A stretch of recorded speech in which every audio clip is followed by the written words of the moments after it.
새 아침의 말씀입니다. 경기도 용인시 수지구 풍덕천로 수지 더사랑교회 이수환 목사입니다. 오늘은 출애굽기 19장 4절을 본문으로 주님께 업혀가는 인생길이라는 제목으로 함께 말씀을 나누겠습니다. 출애굽기 19장 4절을 제가 읽겠습니다. 내가 애굽 사람에게 어떻게 행하였음과 내가 어떻게 독수리 날개로 너희를 업어 내게로 인도하였음을 너희가 보았느니라. 애굽을 탈출한 백성들이 시내 광야에서 장막을 치고 한숨을 돌립니다. 모세는 백성들을 남겨두고 산에 오르게 됩니다. 시내 산에서 하나님의 음성을 듣게 된 모세가 내려와 그 말씀을 백성들에게 전합니다. 이것이 오늘 본문의 말씀입니다. 이 말씀은 모세 한 개인이 아니라 가나안 땅을 향해 행진하는 모든 백성에게 주신 은혜의 말씀입니다. 이 말씀이 왜 중요할까요? 시내산 언약이라고 부르기 때문입니다. 그 중에서 가장 인상적인 말씀이 나옵니다. 여기서 하나님을 독수리 날개 등에 업어 인도하시는 분으로 소개합니다. 생각만 해도 얼마나 가슴 뛰는 멋진 말씀인지 모릅니다. 사실 많은 분이 이 구절의 말씀을 인용하며 위로와 힘을 얻곤 합니다. 종종 이 구절에 나오는 독수리 이야기가 하나님이 이스라엘 백성을 훈련하는 방식이라고 설명하기도 하는데 한 번쯤 들어보셨을 것입니다.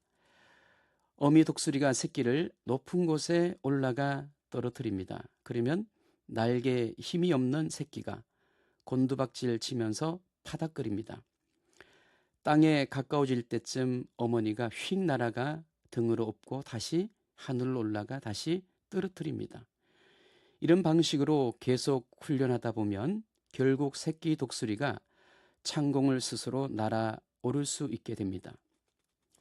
오늘 본문 말씀은 이스라엘을 강하게 만들겠다라는 하나님의 말씀입니다. 하지만 이런 설명은 상식에 어긋나는 허구입니다. 독수리는 새끼를 그렇게 키우는 법도 없고 출애굽기의 말씀도 그런 뜻이 아니기 때문입니다. 그렇다면 독수리 날개로 업어 인도한다는 이 멋진 말씀은 도대체 어떤 뜻일까요? 우선 고려할 점은 모세와 함께 광야로 나온 백성들이 고대 이집트 문화에서 살았다는 점입니다. 누구든지 자기가 사는 사회 문화의 영향을 받지 않는 사람은 없습니다. 그러니 출애굽을 한 백성도 마찬가지입니다. 특별히 출애굽기는 애굽이라고 불리는 이집트의 종교 문화와 연결해서 읽을 필요가 있습니다. 여러분, 이집트 벽 하나 그림을 보신 일이 있을 겁니다.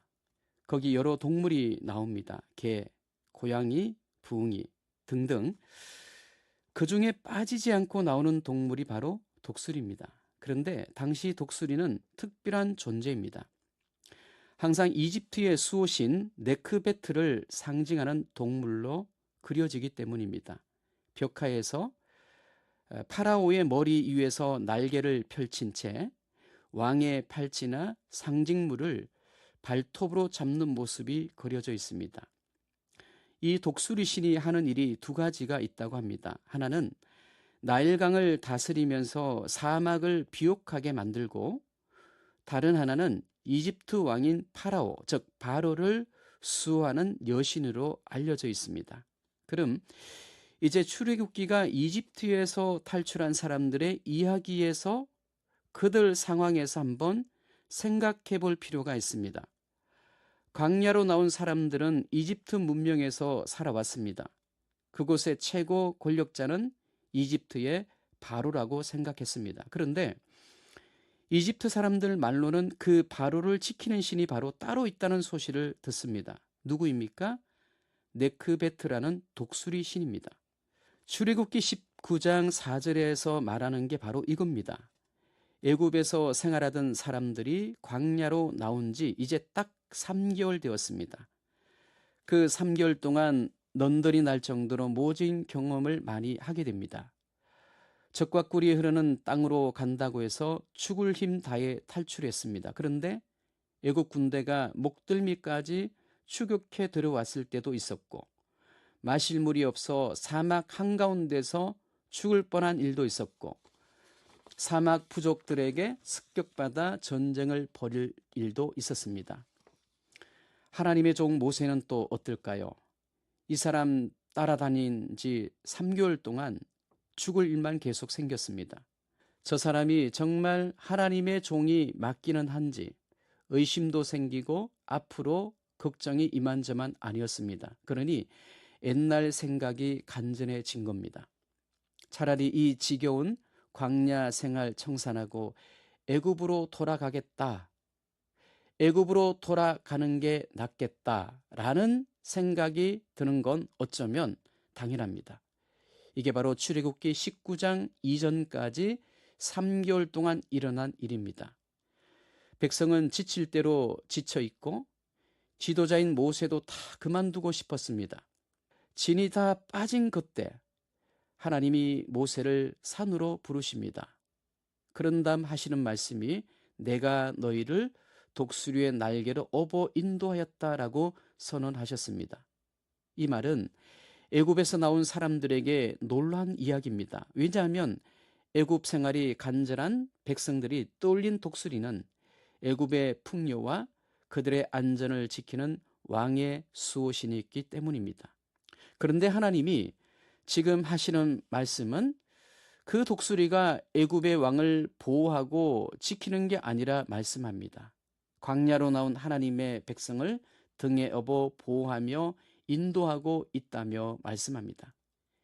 애굽의 왕이 바로이고 이 왕을 지키는 수호신이 독수리입니다. 애굽에서 독수리가 왕보다 높고 힘이 셉니다. 그런데 지금 하나님의 말씀을 들어보십시오. 도저히 그들이 이해할 수 없는 말씀을 지금 하나님이 하셨습니다. 그 독수리를 부리는 분이 바로 하나님 자신이라고 말씀합니다.